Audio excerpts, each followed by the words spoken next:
She was standing there holding a runner-up trophy, trying to smile while her whole body was shaking from the inside. Nobody watching that ceremony had any idea that the same girl crying in front of that crowd was about to do something that no Filipino athlete had ever done in the history of tennis. Just 11 days later. And the strangest part of this story is that the win would never have happened without that heartbreak. Stick with me until the end, because the twist in the middle of this story is something almost nobody talks about, and it changes everything about how you look at that famous moment on Wimbledon center court. Before we go further, if you have ever been so close to something you wanted, close enough to touch it, and then watched it slip through your fingers anyway, you need to subscribe to this channel right now, because this is a story about exactly that kind of pain and what a person chooses to do with it afterward. And I promise you the second half of this video is going to hit even harder than the first. On the 4th of July, 2026, a 21-year-old girl from the Philippines dropped to her knees on center court at Wimbledon, tears streaming down her face. This was not heartbreak. This was the biggest win of her career. Alex Eala had just beaten Iga Swiatek, the defending champion, the world number 3, a 6-time Grand Slam winner, 7-6 in a brutal first set tiebreak, 6-2 in the second, 2 hours of tennis under the brightest lights in the sport. But here's the part that almost nobody knows. Less than 2 years before that moment, casual fans had never even heard her name. She was ranked outside the top 100. She was losing matches to players nobody could name. She trained every day at the Rafa Nadal Academy in Spain, surrounded by world-class coaches and world-class expectations. And still, somehow, the results were not coming. All the talent in the world was sitting right there, and it still was not enough. Then, in the span of 18 months, everything changed. 18 months, not 5 years, not an entire career. 18 months to go from a buried name in the rankings to beating one of the biggest champions in the sport on the most famous court on earth. Most people who saw that scoreline only saw an upset. But if you trace the real story back, you find something nobody expected, one specific loss, one moment of complete heartbreak that almost broke her entirely. And the path from that moment to center court is stranger than anyone realized. To understand why that Wimbledon win mattered so much, you first need to understand who she really is, not just the athlete, the person. She is 21 years old, left-handed, born in Quezon City. Her grandfather put a racket in her hand when she was only 4 years old. 4. Most children that age cannot even tie their shoes yet. Her family had no tennis dynasty behind them, no generations of coaching connections. They were simply a Filipino family who believed their daughter had something special, and they were willing to give up everything to help her chase it. By 8, she was winning international junior tournaments. By 15, she was training in Spain. By 20, she became the first Filipino ever to win a junior Grand Slam singles title at the U.S. Open. That alone made history. But junior success guarantees nothing on professional tour, and that jump is brutal. Almost like being the best player in your entire school and then suddenly walking onto a stage where everyone is stronger, everyone is smarter, and talent alone no longer makes you special. Only earns you a seat in the room. For a long stretch, she looked trapped between promise and proof. By early 2025, she was hovering near the edge of the top 100, close enough that people still talked about her potential, but nowhere close enough to actually scare the best players in the world. Some days she looked like a future champion. Other days she looked completely overwhelmed. The shots were there. The movement was there. The competitive fire was there. But the consistency, the belief, the ability to close a big match when it tightened, that piece was still missing. And here is the part that never gets said enough. Seeing potential and proving it on court are two entirely different things. She was at a real crossroads, forced to face the possibility that maybe she would never become what everyone hoped. Maybe she would just be a good player, a nice name in the rankings, a beautiful junior story that slowly faded from the bigger conversation. When you have spent your whole life being told you are special, a realization like that can break a person. But she did not fold. She rebuilt herself from the inside. She changed her training. She studied the players who kept beating her until she understood exactly what separated her from them, not just technically, but emotionally, mentally, in every part of her game. She had to learn how to trust her shots when her hands were shaking, how to keep swinging aggressively when fear was screaming at her to play it safe. And that decision quietly set off a chain reaction that nobody could see coming yet. Then came Eastbourne, June 2026. Not a grand slam, but it mattered more than almost anyone realized at the time. She fought through the entire draw, looking sharper with every match, moving better on grass than ever before, playing like someone ready to take something rather than someone just trying to survive. She made it all the way to the final. One match away from the biggest title of her life. One match away from proof that every sacrifice had finally been worth it. Her opponent had nothing to lose, and a fearless game that made the final feel even more dangerous. The match went 3 sets. She lost the first. She fought back to win the second. And in the decider, everything was right there in her hands. She went up 4-2. That is the moment champions close the door. That is when you start thinking about the trophy, the speech, the feeling of finally crossing the line. But tennis does not care what you are almost holding. Something slipped. Her opponent clawed back. The match tightened into a final set tiebreak, and she went up 5-2. 5-2 in a tiebreak. That is the moment a career is supposed to change forever. Instead, her opponent won 5 straight points in a row. 5 straight points and the title. The moment, the dream she had been chasing since she was 4 years old, disappeared right in front of her. What made it unbearable was not just losing. It was how close she had actually been. During the award ceremony, she cried, not quiet tears hidden behind a towel, real visible tears in front of the entire crowd, in front of her opponent, in front of everyone. That is what heartbreak looks like in this sport.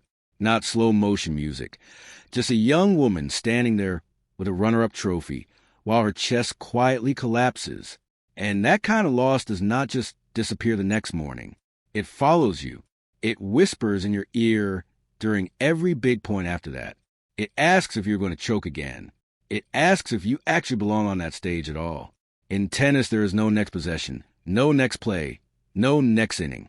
One tiebreak, one hesitation, one shot you guide instead of hit, and the whole match is gone forever. That loss could have become the scar that defined her entire career.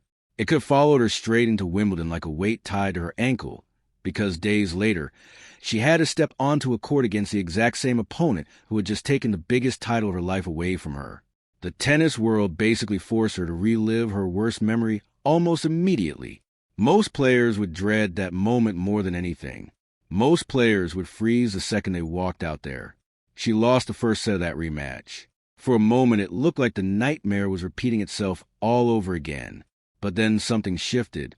She stopped playing like someone haunted by the past and started playing like someone who had decided the past no longer got to own her. She took the second set completely. Then she took the third set 6-0. A complete shutout. The same opponent who had broken her heart days earlier could not win a single game in a deciding set. That was not just tennis anymore. That was psychology. That was a young woman staring directly at the thing that hurt her most and refusing to run from it. The pain did not vanish, but she used it. She turned the fear and embarrassment into pure focus. And the version of her that walked off that court was already a different player than the one who had cried days earlier. And that mattered, because Wimbledon was only getting harder from there. Before that tournament even began, her grass court season had already been sending signals. She had captured her first WTA title. She had made a deep run at another major event. Her lefty patterns were sharper. Her return game was more aggressive. She was no longer waiting for permission to attack. She was taking the time away from bigger hitters before they could even settle into the rally. And on grass, where hesitation gets punished instantly, that kind of instinct is everything. Then came the 4th of July. Third round of Wimbledon. Alex Eala against Iga Swiatek, the defending champion, the world number 3, a 6-time Grand Slam winner. On paper, this was never supposed to be her match. Swiatek was too experienced, too disciplined, too used to these exact moments. Most people expected a good fight, maybe a few stolen games, and then a quiet exit. But she walked out there carrying something different that day, because she had already been through the fire. She had already lost a match she thought was hers. She had already cried in front of the entire world. She had already faced the same nightmare opponent again and refused to be afraid. And she had already answered that question once. The first set was tense from the very first point. Swiatek pushed her into uncomfortable positions again and again, trying to make the moment feel too big. But she never faded. She kept stepping in, kept redirecting the ball, kept attacking the space before her opponent could settle. When the set reached a tiebreak, everything Eastbourne had taught her came rushing back all at once. This was the real test, not the forehand, not the serve, the mind.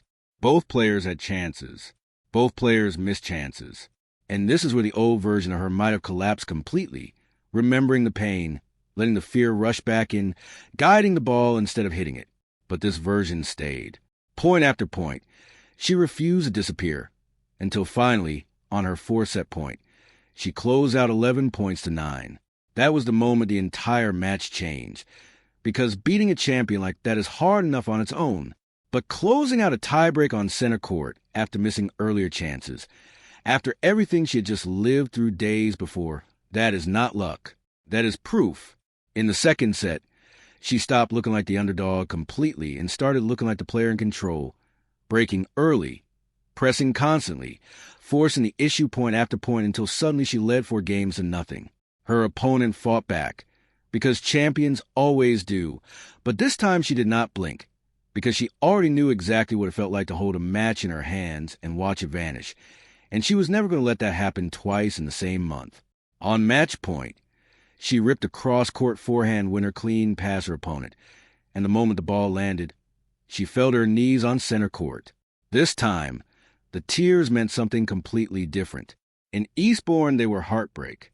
At Wimbledon, they were release, vindication, proof that the pain had not destroyed her, proof that the worst loss of her career had somehow become the fuel for the biggest win of her life, and all of it happened in less than 2 weeks. She became the first Filipino woman in the Open era to reach the 4th round of a Grand Slam, but the real story was never just a history. It was what that win revealed underneath it all. Every breakthrough athlete has a match where the entire world finally sees them, but right before that match, there's almost always a quieter one, a painful one, a match nobody wants to remember, the one that forces a person to decide who they are actually going to become. For her, that match was Eastbourne. Wimbledon was simply the answer. Most people will only ever remember the scoreline, the celebration, the image of her on her knees, the fans back home losing their minds at impossible hours of the night. But that moment did not come out of nowhere. It came from a final she lost, from the tiebreak she could not close, from the tears she could not hide in front of a crowd, and from choosing, almost immediately afterward, not to be afraid of the very thing that had just broken her heart. And that is exactly what separates the athletes who break through from the ones who stay stuck forever. It is never only about talent, because plenty of players have talent. It is about what they do the moment the sport truly hurts them. Do they shrink?